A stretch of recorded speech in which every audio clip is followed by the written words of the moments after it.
വിവിധ വിഷയങ്ങളെ സംവാദാത്മകമായി പരിശോധിക്കുന്ന ഈവനിംഗ് ഡിബേറ്റിലേക്ക് സ്വാഗതം. ആദ്യം ഇന്ന് നമ്മൾ പോകുന്നത് കന്യാസ്ത്രീകൾക്കെതിരായി ഛത്തീസ്ഗഡിൽ നടന്ന ബജ്രംഗ് ദളിൻ്റെ സംഘ് പരിവാറിൻ്റെ വേട്ട. അതിൻ്റെ കൂടുതൽ ആഴങ്ങളാണ് ഞങ്ങളുടെ കൈരളി വാർത്താ സംഘം ഛത്തീസ്ഗഡിലൂടെ നടത്തിയ യാത്രയിൽ ബോധ്യമാകുന്നത്. കന്യാസ്ത്രീകൾക്കൊപ്പമുണ്ടായിരുന്ന പെൺകുട്ടികൾ, അവർ പറയുന്ന കാര്യങ്ങൾ, അവർ പൊതുരംഗത്തില്ലാതെ കഴിയുകയാണ്. കാരണം അവർക്ക് പലതരത്തിലുള്ള ഭീഷണി ഉള്ളതുകൊണ്ട് അവരുടെ സങ്കേതത്തിലെത്തി ഞങ്ങളുടെ വാർത്താ സംഘം ക്യാമറയും മൈക്കും നൽകിയപ്പോൾ അവർ പറഞ്ഞ കാര്യങ്ങൾ, അത് ക്രൈസ്തവ വേട്ട, ഛത്തീസ്ഗഡിൽ നടക്കുന്ന ക്രൈസ്തവ വേട്ടയുടെ പരിച്ഛേദമായി ആ വാക്കുകൾ. സിബി ജോസഫ്, ഞങ്ങളുടെ പ്രതിനിധി, അവിടെ ചെന്ന് അവിടുത്തെ പെൺകുട്ടികളുടെ മൈക്ക് നൽകിയപ്പോൾ അവർ പറഞ്ഞ ഞെട്ടിപ്പിക്കുന്ന കാര്യങ്ങൾ, പൊള്ളുന്ന യാഥാർത്ഥ്യങ്ങൾ, ഇതൊക്കെയാണ് ഇന്ന് ഈവനിംഗ് ഡിബേറ്റിൽ ആദ്യം പോകുന്നത്. കന്യാസ്ത്രീകൾക്കെതിരെ പോലീസ് ബലമായി മൊഴിയിൽ ഒപ്പിട്ട് വാങ്ങി. 3 പെൺകുട്ടികൾ ഒരാളായ കമലേശ്വരി പ്രധാൻ കൈരളി ന്യൂസിനോട് പറഞ്ഞു.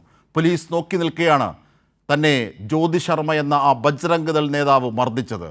സ്വന്തം ഇഷ്ടപ്രകാരമാണ് കന്യാസ്ത്രീകൾക്കൊപ്പം ജോലിക്ക് പോയത്.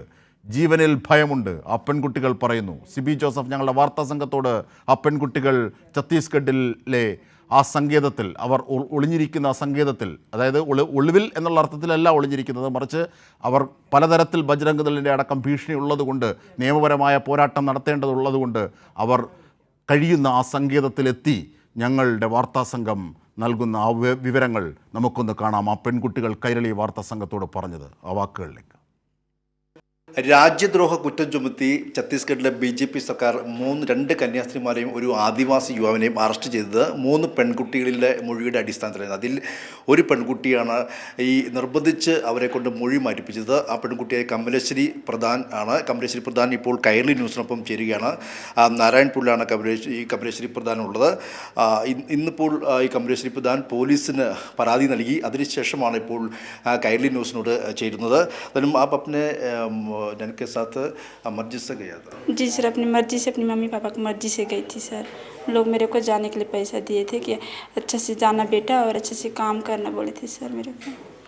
उस दिन क्या हो गया रेलवे स्टेशन में? हम लोग बैठे थे सर, तब हम लोग को बजरंग दल वाले धक्का मुक्की करते ले गए सर, और बहुत पूरी तरह से ले गए सर, और अंदर से बंद कर दी सर ज्योति शर्मा में. पुलिस लोगों को निकाल कर बंद कर दी सर, और बहुत गंदा गाली देने लगे कि तुम लोग यहाँ आए हो बोल रही थी सर, और बहुत गंदी गाली दे रहे थे. और भैया को भी बहुत मारे, हम लोग को भी बहुत मारे, और बोल रहे थे घोड़ गवार लोग, नीच लोग हो तुम लोग, अपने बूढ़े देव को छोड़कर अन्य धर्म में जाते हो बोल के गाली दे रही थी सर.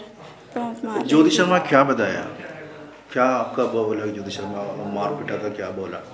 जी सर, मार पीट करके बोल रही थी सर, वही कुछ सब बोल रही थी सर, तुम लोग गवार जात के लोग हो बोल के बोल रही थी. बहुत नीचे, मतलब तुम लोग छोटे जाति के लोग हो बोल रहे थे सर. बहुत मारा गया? जी सर, बहुत थप्पड़ पे थप्पड़ मारी सर, और भैया को तो लात में खूंद रहे थे सर. आपको 3 लड़के के साथ एक दोस्त थे, दोस्त को मारा है? जी सर, हमारे 3 सहेलियों को मारी सर. सिस्टर लोग को भी बहुत गंदा गाली दी सर. नंद को नहीं मारी सर, लेकिन हाथ उठाए थे उनको, लेकिन बहुत गंदा गाली दिए सर. पुलिस क्या किया उस टाइम? क्या पुलिस लोग कुछ नहीं किए सर, बस खड़े होकर देख रहे थे. ये भी नहीं बोले कि बच्चे लोग को क्यों मार रहे हो बोल के भी नहीं बोले सर. नहीं सर, पूरे लोग नहीं मारे सर, बस मैडम ही मारी सर. आपका पुलिस का कंप्लेंट दिया आज? कंप्लेंट? जी सर, मैं कल अपने गांव में दर्ज कर चुकी हूँ सर. नहीं मालूम सर, तो नहीं बोले हैं, तो बोलेंगे सर उन लोग कार्रवाई करेंगे बोल के बोले हैं सर. हम लोग को वही बयान पूछे सर जो हम बता दिए उन लोग को, तो बोल रहे थे कि उन लोगों पर कार्रवाई जरूर करेंगे बोल रहे थे सर. नहीं सर, कोई ज़बरदस्ती नहीं की सर, मतलब वो मैम की ज़बरदस्ती की सर, कि बोलने लगी थी अगर तू नहीं बोलेगी तो तेरे भाई को, तेरे मैम को जेल में डाल देंगे, मार देंगे, और तुम लोग को रेप कर देंगे बोल रहे थे सर. जी सर, बजरंग दल वाले. जी सर, बहुत डर लगता है सर, लेकिन बाहर निकलती हूँ तो सर बहुत डर लगता है. दूर से झुंड को देखती हूँ तो बहुत डर लगता है सर. जी सर, 3 को मारे थे सर, और एक को तो बहुत ज़्यादा मारे थे सर, उसका कान से आवाज़ ही सुनाई नहीं देता था सर. सबको बता रहे थे सर, उन लोग इग्नोर कर रहे थे, उनको कुछ उन लोग नहीं लिख रहे थे सर. बयान में भी उन लोग को बोल रहे थे कि हम लोग को मारेंगे पीटे, लेकिन नहीं लिख रहे थे सर उन लोग भी. नहीं सर, हिंदू हैं लेकिन हम लोग क्रिश्चियन को मानते हैं सर. 5 साल का? जी सर, 5-6 साल हो गए सर। मेरी मम्मी बीमार थी तब से है सर। आपके बदले कम का कितना रुपए मिलेगा? कम तो 10,000 महीने में बोले थे सर, और आप मतलब कपड़ा लत्ता खाना पीना सब देंगे और तुम लोग को यहाँ तक लाना ले जाना सब हम लोग का काम होगा बोले थे सर। सिस्टर लोग कुछ आपके घर में काम होगा तो तुम्हारे घर तक छोड़ देंगे, ले जाना सब हम लोग करेंगे बोले थे सर। आपके माम बताया एक घर बनाने के लोन करके 1 लाख का लोन, बैंक लोन, आप काम करने के बाद में अच्छा लाइफ मिलेगा। जी सर, हम लोग घर में बहुत परेशानी है पैसा का सर, इसलिए मैं जा रही थी सर मम्मी पापा को पूछ कर। घर में बहुत पैसा का तकलीफ होता है और सर बहुत कर्ज में है सर, इसलिए जा रहे थे। जी, अच्छा काम मिलेगा तो अच्छे से हम लोग जीवन यापन कर सकते हैं, अपने मम्मी पापा का लाइफ अच्छा रह सकते हैं सर। अच्छा नहीं चल रहा है सर, कभी तो खाने मिलता है कभी नहीं मिलता है सर। തീർച്ചയായും അത് തന്നെയാണ്. കാരണം ബജരംഗ പ്രവർത്തകർ ഒരു നല്ലൊരു ഭാവി കണ്ടുകൊണ്ടാണ് അവർ ഒരു ജോലിക്കായി പോയത്. ആ കന്യാസ്ത്രീമാർക്കൊപ്പം നല്ലൊരു ജീവിതം ലക്ഷ്യം വെച്ചുകൊണ്ട് പോയ കന്യാസ്ത്രീമാരാണ് ഇത്തരത്തിൽ ഈ ബജരംഗ പ്രവർത്തകരും അതോടൊപ്പം തന്നെ അവർക്ക് കുട പിടിച്ചുകൊണ്ട് BJP സർക്കാരും ഇവരെ ക്കെതിരെ ഇത്തരത്തിൽ കേസ് ചുമത്തിയത്. എന്തായാലും വളരെ സങ്കടത്തോടെ ഇപ്പോൾ അവർക്ക് ജീവന് ഭയമാണെന്ന് കൂടി അവർ പറയുന്നു. ക്യാമറമാൻ കിരൺ രാജിനൊപ്പം സിബി ജോസഫ്, കൈരളി ന്യൂസ്, ഛത്തീസ്ഗഡ്. തീർച്ചയായും ആ കൈരളി വാർത്താ സംഘം ഛത്തീസ്ഗഡിൽ നടത്തിയ യാത്ര, അത് കാര്യങ്ങൾ ഞങ്ങൾക്ക് ബോധ്യമായ കാര്യങ്ങൾ വിവരിക്കാനായി വാർത്താ സംഘത്തെ നയിക്കുന്ന ഞങ്ങളുടെ പ്രതിനിധി സിബി ജോസഫിലേക്ക് തന്നെ പോവുകയാണ്. സിബി, സാബ് എന്ന് വിളിച്ച് വളരെ കരഞ്ഞുകൊണ്ട് ദരിദ്രരായ ആ പെൺകുട്ടികൾ പറയുന്നു, ജോലിക്കാണ് ഞങ്ങളുടെ സമ്മതത്തോടു കൂടി ദിവസം 1000 രൂപ വേതനം, അതിന് ഞങ്ങൾ സിസ്റ്റർമാരോടൊപ്പം പോയത് ആ ജോലിക്കാണ്. അങ്ങനെ പോയപ്പോഴാണ് തിരുവസ്ത്രം ധരിച്ചവർക്കൊപ്പം യാത്ര ചെയ്തു എന്നതിൻ്റെ പേരിൽ മാത്രം തങ്ങളെ പീഡിപ്പിച്ചത്, അടിച്ചത്, മുഖത്തടിച്ചത്. ആ ബജ്രംഗ് ദൾ നേതാവ് ജ്യോതി ശർമ്മയുടെ നേതൃത്വത്തിൽ നടത്തിയ ക്രൂരതകൾ, അതിൻ്റെ ആഴങ്ങൾ ബോധ്യമാക്കുന്നതാണ്. ആ പെൺകുട്ടികൾ കരഞ്ഞുകൊണ്ട് നമ്മളോട് പറഞ്ഞത് എന്താണ്? മാത്രമല്ല അവരിപ്പോൾ ഈ കഴുകൻ കണ്ണുകൾ പെടാതിരിക്കാൻ ഒരു ഒഴിഞ്ഞ സങ്കേതത്തിലാണുള്ളത് അവർ പാർത്തിരിക്കുന്നത്, മറ്റ് ചില സന്നദ്ധ സംഘടനകളുടെയൊക്കെ സഹായത്തോടു കൂടി. അവിടേക്ക് നമ്മൾ വളരെ പണിപ്പെട്ടാണ് യാത്ര ചെയ്ത് നമ്മുടെ വാർത്താ സംഘം അവിടെ എത്തിയതും. അവിടെ കണ്ട കാഴ്ചകൾ ഒക്കെ വിവരിക്കൂ സിബി. തീർച്ചയായും ഈ ബജരംഗ പ്രവർത്തകരുടെ എല്ലാത്തിനെയും ഭീഷണിയെ തുടർന്ന് അവർ ഒളിവിൽ താമസിക്കുന്ന സാഹചര്യമാണ്. കാരണം അവിടെ ഈ ബജരംഗ വനിതാ നേതാവായ ജ്യോതി ശർമ്മ ഉൾപ്പെടെയുള്ളവർക്കെതിരെയാണ് ഈ പെൺകുട്ടികൾ പരാതി നൽകിയിരിക്കുന്നത്. ആദ്യം പരാതി നൽകിയത് SP ഓഫീസായിരുന്നു നാരായൺപൂരിൽ. അവർ ആ പരാതി സ്വീകരിച്ചില്ല. അതിനുശേഷം പിന്നീടാണ് ഇവരുടെ ഗ്രാമപ്രദേശത്ത് സ്റ്റേഷനിൽ കൊണ്ടുപോയി പരാതി നൽകാൻ തയ്യാറായത്.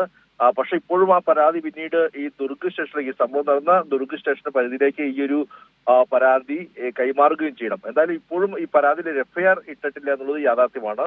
നമ്മൾ ഇന്നലെ രാവിലെയാണ് ഞാനും ക്യാമറമാൻ കിരൺ രാജും കൂടി ഈ ഛത്തീസ്ഗഡിൽ നിന്നും, അതായത് നമ്മൾ തങ്ങിയ ഈ ദുർഗ് ജയിലിന്റെ സമീപത്തു നിന്നും ഏകദേശം 200 കിലോമീറ്റർ ദൂരെയുള്ള ഈ നാരായൺപൂരിലേക്ക് എത്തുന്നത്. ഈ നാരായൺപൂരിലേക്ക് പോകുന്നത് തന്നെ ശരിക്കും ഒരു കാട് നിറഞ്ഞ പ്രദേശമാണ്. അതിലൂടെയാണ് ഈ വാഹനത്തിൽ പോയത്. അതിനുശേഷം പിന്നെ അവിടെ നിന്ന് വീണ്ടും കൊടുങ്കാട്ടിലേക്ക് ഒരു 50 കിലോമീറ്റർ ഉള്ളിലേക്കാണ് ഈ ഓച്ചിർ എന്ന ഭാഗമുള്ളത്. അവിടെയാണ് ഈ കുട്ടികളുടെ ഈ ഗാവ് എന്ന് പറയുന്നത്, ഈ ആദിവാസി സെഗ്മെന്റ് ഉള്ളത്. അവിടെയായിരുന്നു ഈ കുട്ടികൾ ഉണ്ടായിരുന്നത്. എന്തായാലും അവിടെ വെച്ചാണ് ഈ പെൺകുട്ടികൾ കാണുകയും അവരുടെ ബൈക്കുകൾ എടുക്കുകയും ചെയ്തത്.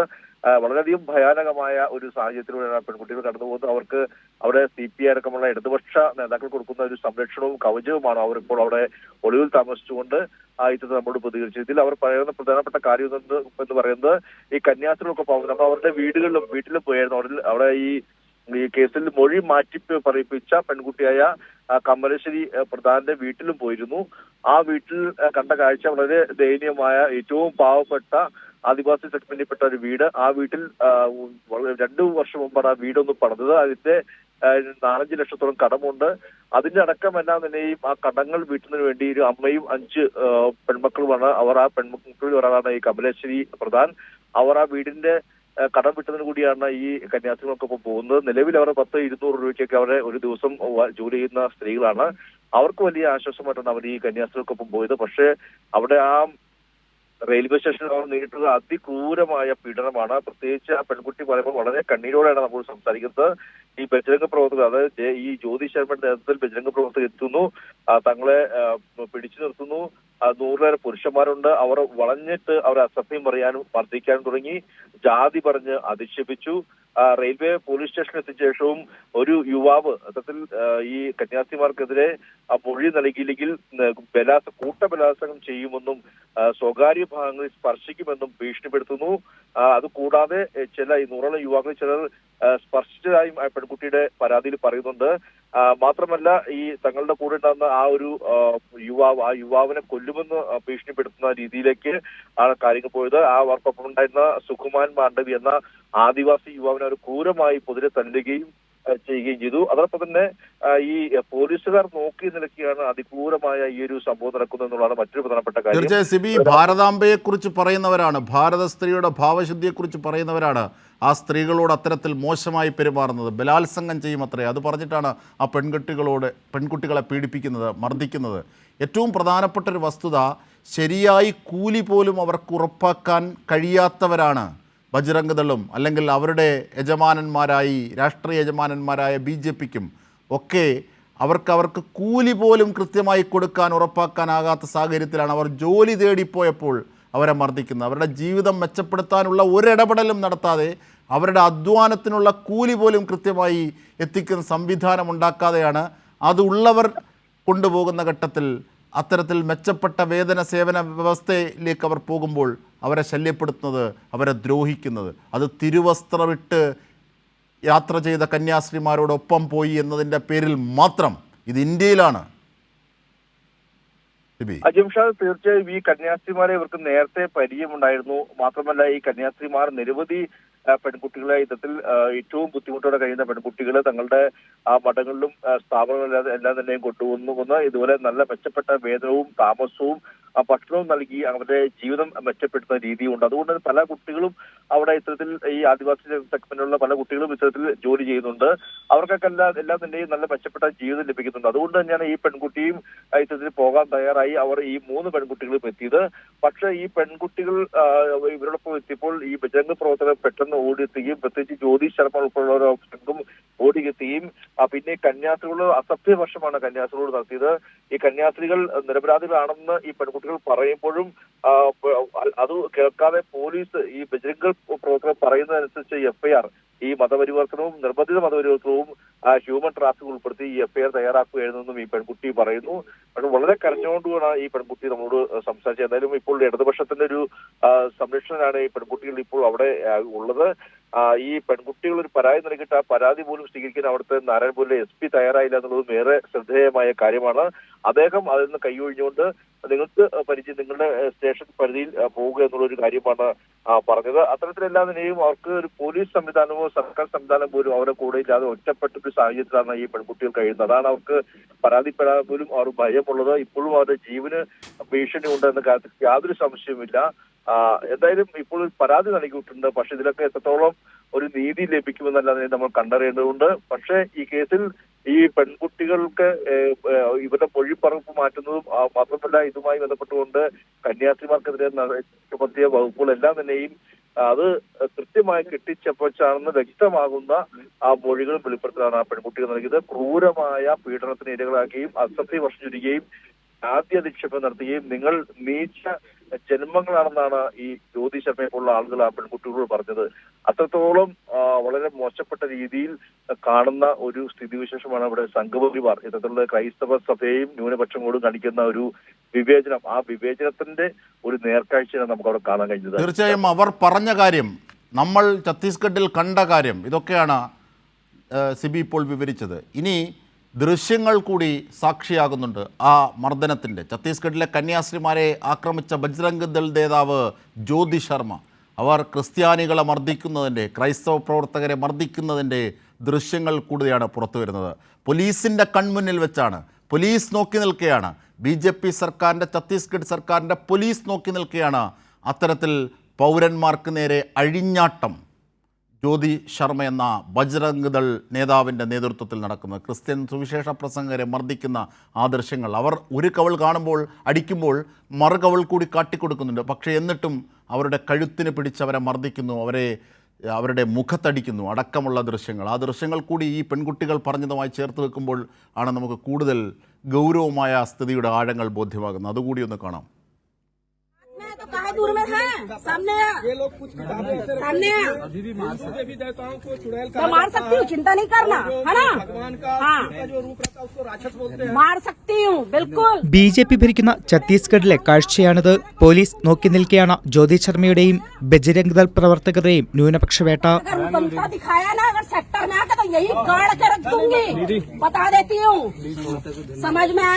കൊല്ലാൻ പോലും മടിക്കില്ലെന്ന ഭീഷണി. कहीं भी दिखेंगे खुला छूटा मेरे तरफ से तबीयत से ठोक लेना, महिलाओं पुरुषों कोई फर्क नहीं पड़ता. अगर हिंदुत्व को दांव में लगाने आए हो तो मारने के बाद मेरे को बुला लेना. മതപരിവർത്തനം ആരോപിച്ച് കന്യാസ്ത്രീകളെ മർദ്ദിച്ച അതേ ജ്യോതി ശർമ്മ തന്നെയാണ് മിഷണറി പ്രവർത്തകരെയും മർദ്ദിക്കുന്നത്.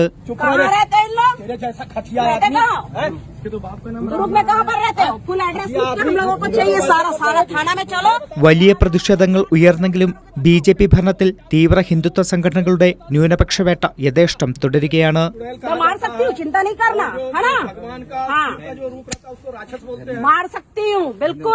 समझना पुलिस खड़े, तुम जवान लड़ाओगे तो सारे को ठोकूंगी यहाँ, समझ में आया? ज्यादा अगर उतमता दिखाया ना, अगर सेक्टर में आके तो यही गाड़ के रख दूंगी, बता देती हूँ. News desk Kairali news. ഇനി നമ്മൾ അടുത്തതായി പോകുന്നത് മുസ്ലിം ലീഗിൻ്റെ മയക്കുമരുന്ന് കച്ചവടത്തെ, മുസ്ലിം ലീഗിലെ വലിയൊരു വിഭാഗത്തിൻ്റെ മയക്കുമരുന്ന് കച്ചവടവും സാമ്പത്തിക തട്ടിപ്പുകളുടെയും വിവരങ്ങളാണ്. നമുക്കറിയാം, കമറുദ്ദീൻ അടക്കം നിരവധി പേർ ഈ വിഷയങ്ങളിൽ നേരത്തെ സ്വർണ്ണ തട്ടിപ്പ്, നിക്ഷേപ തട്ടിപ്പ് ഒക്കെയായി ബന്ധപ്പെട്ട് നിലനിൽക്കുന്നവരാണ്. അവർക്കൊക്കെ ലീഗ് നേതൃസ്ഥാനത്ത് ബന്ധമുള്ളവരാണ്, ലീഗ് നേതാക്കളാണ്. ഇവിടെ നോക്കൂ, മുസ്ലിം ലീഗിൻ്റെ അത്തരത്തിൽ മയക്കുമരുന്ന് കച്ചവടവുമായുള്ള ലിങ്കുകൾ കൂടി പുറത്തെത്തുന്നു. എങ്ങനെയെന്നാൽ PK ഫിറോസ് എന്ന യൂത്ത് ലീഗ് നേതാവ്, മുസ്ലിം ലീഗ് നേതാവിൻ്റെ സഹോദരൻ മയക്കുമരുന്ന് കേസിൽ പിടിയിലായി. അങ്ങനെ പിടിയിലാകുന്ന ഘട്ടത്തിൽ അത് സഹോദരനാണ്, താനല്ല എന്നൊക്കെ പറഞ്ഞ് PK ഫിറോസ് രംഗത്തെത്തിയെങ്കിലും സഹോദരനെ ന്യായീകരിക്കുന്ന പല ഘട്ടങ്ങളും PK ഫിറോസ് കാട്ടിയിരുന്നു. പക്ഷേ PK ഫിറോസിൻ്റെ സഹോദരൻ കൃത്യമായി മയക്കുമരുന്ന് സ്ഥിരം ഉപയോഗിക്കുന്ന, അതായത് നിരോധിത മയക്കുമരുന്ന്, രാസലഹരി സ്ഥിരം ഉപയോഗിക്കുന്ന ആളാണെന്ന് പരിശോധനയിൽ ബോധ്യമാകുന്നു. ആ കുറ്റം പോലീസിനോട് സമ്മതിക്കുകയും ചെയ്യുന്നു PK ഫിറോസിൻ്റെ സഹോദരൻ ബുജൈർ. ഈ വിഷയത്തിൽ ഇന്ന് KT ജലീൽ MLA ചില കാര്യങ്ങൾ നമ്മളോട് പറഞ്ഞു, നാടിനോട് പറഞ്ഞു. മുസ്ലിം ലീഗ് മതപരമായി ഇത്തരം കാര്യങ്ങളെ ഹറാമായി, നിഷിദ്ധമായി കരുതുന്നവരാണ്. പാണക്കാട് തങ്ങന്മാർ മുസ്ലിം ലീഗിൻ്റെ നേതൃത്വത്തിലിരിക്കുമ്പോൾ തന്നെ നിരവധി പള്ളികളുടെ കാളിമാരാണ്, അഥവാ കാസിമാരാണ്. ഇങ്ങനെയിരിക്കെ ആ മുസ്ലിം ലീഗ് നേതാവിൻ്റെ വീട്ടിൽ, അതും ലഹരി വിരുദ്ധ പ്രവർത്തനം എന്ന് പറഞ്ഞുകൊണ്ട് നടക്കുന്ന PK ഫിറോസിൻ്റെ വീട്ടിൽ അത്തരത്തിലൊരു രാസലഹരിയുടെ ഉപയോഗമുള്ള സഹോദരൻ ഉണ്ടായിട്ട് എന്തുകൊണ്ട് PK ഫിറോസ് നിയമത്തിന് മുന്നിൽ കാട്ടിക്കൊടുത്തില്ല? അവിടെ തുടങ്ങുന്നു പൗരബോധവുമായി ബന്ധപ്പെട്ട PK ഫിറോസിൻ്റെ പ്രശ്നം. പിന്നെ മുസ്ലിം ലീഗുമായി ബന്ധപ്പെട്ട ധാർമ്മിക പ്രശ്നം. മുസ്ലിം ലീഗ് ഇത്തരത്തിൽ തട്ടിപ്പുകാരുടെ സംഘമാവുകയാണോ? അതിന് അക്കമിട്ട് നിരത്തി KT ജലീൽ ഇന്ന് ചില കാര്യങ്ങൾ വിവരിച്ചു. KT ജലീൽ പറഞ്ഞ ആ വാക്കുകൾ, അതിലേക്കൊന്ന് പോകാം.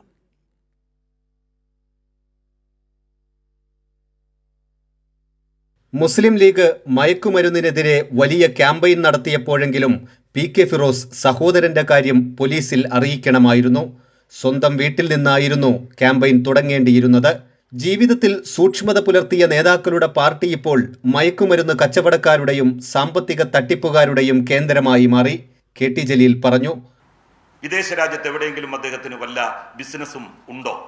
ഉണ്ടെങ്കിൽ ആ ബിസിനസ്സിൽ നിക്ഷേപം എവിടെ നിന്നുള്ള പണമാണ് ഉപയോഗിച്ചത് അതിനുവേണ്ടി? ഇത് അദ്ദേഹം പറയാൻ ബാധ്യസ്ഥനല്ലേ? അപ്പം ഞാൻ പറയുകയാണ്, സഹോദരൻ്റെ ഈ മയക്കുമരുന്ന് കച്ചവടവുമായിട്ട് ഇദ്ദേഹത്തിന് പങ്കുണ്ടോ എന്നുള്ള കാര്യവും അന്വേഷിക്കണമെന്ന് പറഞ്ഞാൽ എങ്ങനെ തെറ്റു പറയാനാകും? എന്തുകൊണ്ട് ആ കാര്യം പോലീസിനെ അദ്ദേഹം അറിയിച്ചില്ല? അപ്പം അദ്ദേഹം അറിഞ്ഞിട്ടും ഒരു വസ്തുത മറച്ചു വെച്ചു. അത് തെറ്റാണ്. ഒരു മയക്കുമരുന്ന് കാരിയർ തൻ്റെ വീട്ടിലുണ്ട് എന്നുള്ള വസ്തുത മനസ്സിലായിട്ടും അത് അധികൃതരോട് പറയാതെ മറച്ചു വെച്ചു എന്നുള്ളതിൻ്റെ പേരിൽ അദ്ദേഹത്തിനെതിരായിട്ട് കേസെടുക്കാമല്ലോ. മലപ്പുറം ജില്ലാ പഞ്ചായത്ത് അംഗം ടി.പി. ഹാരിസ് നടത്തിയ തട്ടിപ്പ് നേതാക്കളുടെ അറിവോടെയാണ്. 1.5 വർഷം കൊണ്ട് പണം തിരിച്ചു നൽകാമെന്ന് പ്രമുഖ നേതാക്കൾ വിളിച്ച് ഒത്തുതീർപ്പിന് ശ്രമിക്കുന്നുണ്ടെന്നും കെ.ടി. ജലീൽ പറഞ്ഞു. ലോകത്തെവിടെയെങ്കിലും നിങ്ങൾ കേട്ടിട്ടുണ്ടോ ജില്ലാ പഞ്ചായത്തിന്റെ പദ്ധതികളിൽ ഷെയർ കൂട്ടാം എന്നിട്ടതിന്റെ ലാഭവിഹിതം തരാം എന്ന് പറഞ്ഞ് ഒരു ജില്ലാ പഞ്ചായത്ത് മെമ്പർ, ലീഗിന്റെ ജില്ലാ പഞ്ചായത്ത് മെമ്പർ 35 കോടി രൂപ ആളുകളെ പറ്റിച്ചത്? ആ സംഭവം നിസ്സാരമാണോ? മലപ്പുറത്തെ പത്രക്കാര് എന്തുകൊണ്ടാണ് അതിനെ ഇങ്ങനെ നിസ്സാരവൽക്കരിക്കുന്നത് എന്നാണ് എനിക്ക് മനസ്സിലാവാത്തത്. എത്രമാത്രം ഗൗരവമേറിയിട്ടുള്ള കാര്യമാണത്. അതിൽ ടി.പി. ഹാരിസ് എന്ന് പറയുന്നയാൾക്ക് മാത്രമാണോ പങ്ക്? ഞാൻ പറയുന്നു, മുസ്ലിം ലീഗിന്റെ നേതൃത്വം അറിഞ്ഞുകൊണ്ടാണ് ഇത്തരത്തിലുള്ള ഒരു സാമ്പത്തിക തട്ടിപ്പ് നടന്നിട്ടുള്ളത്. വയനാട് പുനരധിവാസത്തിനായി 40 കോടിയിലധികം പിരിവ് നടത്തി ഒരു വീട് പോലും നിർമ്മിച്ചു നൽകിയില്ല. 100-ലധികം പള്ളികളുടെ കാദിമാരായ പാണക്കാട് തങ്ങന്മാർ ആത്മപരിശോധന നടത്തണമെന്നും കെ.ടി. ജലീൽ പറഞ്ഞു. കൈരളി ന്യൂസ്, മലപ്പുറം. ഇപ്പോൾ കെ.ടി. സ്വാലിഹ് ഞങ്ങളുടെ പ്രതിനിധി ചേരുകയാണ് ഈ ഘട്ടത്തിൽ. സ്വാലിഹ്, ഇന്ന് മുസ്ലിം ലീഗിന് സംഭവിച്ചിരിക്കുന്ന മൂല്യച്യുതിയെ സംബന്ധിച്ച്, മൂല്യശോഷണത്തെ സംബന്ധിച്ച്, ധാർമ്മികമായ വീഴ്ചയെ സംബന്ധിച്ച് കെ.ടി. ജലീൽ അക്കമിട്ട് നിരത്തുന്നു. ഒന്ന്, അതിൽ പ്രധാനപ്പെട്ട ഒന്ന്, കാസിമാരായ പാണക്കാട് തങ്ങന്മാർ നയിക്കുന്ന മുസ്ലിം ലീഗ്. മാത്രമല്ല, മുസ്ലിം ലീഗിൻ്റെ പരിപാടികളെല്ലാം ഖിറാഅത്തോടുകൂടി, അതായത് ഖുർആൻ പാരായണത്തോടു കൂടിയാണ് തുടങ്ങുന്നത്. അങ്ങനെ അത്രയേറെ മതപരമായ വിശ്വാസങ്ങളുമായി ബന്ധിതമാക്കി അതിനെ രാഷ്ട്രീയവൽക്കരിച്ച് നീങ്ങുന്ന മുസ്ലിം ലീഗ് ഇത്തരം മതം ഹറാമാക്കിയ, നിഷിദ്ധമാക്കിയ മയക്കുമരുന്നുകളോട്, രാജ്യം നിരോധിച്ച മയക്കുമരുന്നുകളോടൊക്കെ സഹകരിക്കുന്നു. അവർ ലീഗുകാരുടെ നേതാക്കളുടെ വീട്ടിൽ തന്നെ ഉണ്ടാകുന്നു എന്ന സാഹചര്യം ഒന്ന്. 2, പി.കെ. ഫിറോസ് എന്ന പൗരൻ ആ അർത്ഥത്തിൽ ഈ വിഷയത്തെ പോലീസിന് കാട്ടിക്കൊടുക്കാത്ത ഗുരുതരമായ തെറ്റ്. 3, പി.കെ. ഫിറോസ്, പി.കെ. ഫുജൈറുമായി ബന്ധപ്പെട്ട ഈ വിഷയങ്ങളുടെ പശ്ചാത്തലത്തിൽ പി.കെ. ഫിറോസിൻ്റെ സ്വത്തുക്കളുടെ വിവരം, ആ സ്വത്ത് വർധനവിൻ്റെ വിവരം കൂടി വെളിപ്പെടുത്തണം എന്ന നിർണായകമായ കാര്യം കൂടി കെ.ടി. ജലീൽ ആവശ്യപ്പെടുന്നു. എന്തൊക്കെ കെ.ടി. ജലീൽ പറഞ്ഞത്?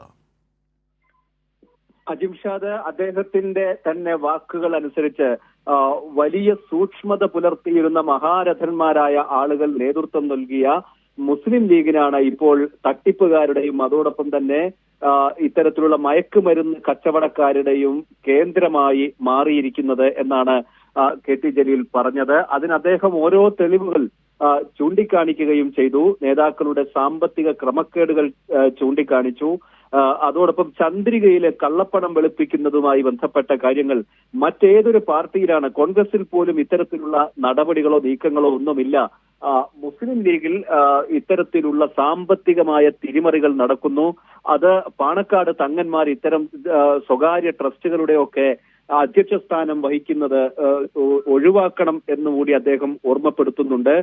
ഇത്തരത്തിലുള്ള സ്ഥാപനങ്ങളുടെയൊക്കെ ചെയർമാൻ സ്ഥാനത്തിരിക്കുകയും അവർ അത് ദുരുപയോഗം ചെയ്യുകയും ചെയ്യുന്ന സാഹചര്യമുണ്ട്. അതിൽ സൂക്ഷ്മത പുലർത്തണമെന്ന് കെ.ടി. ജലീൽ പാണക്കാട് തങ്ങന്മാരെ ഓർമ്മിപ്പിക്കുന്നുണ്ട്. അതോടൊപ്പം തന്നെ പി.കെ. ഫിറോസിന്റെ കാര്യത്തിൽ അദ്ദേഹം കെ.ടി. ജലീൽ ഇരുന്ന പോസ്റ്റാണ് യൂത്ത് ലീഗിന്റെ സംസ്ഥാന ജനറൽ സെക്രട്ടറി പദം.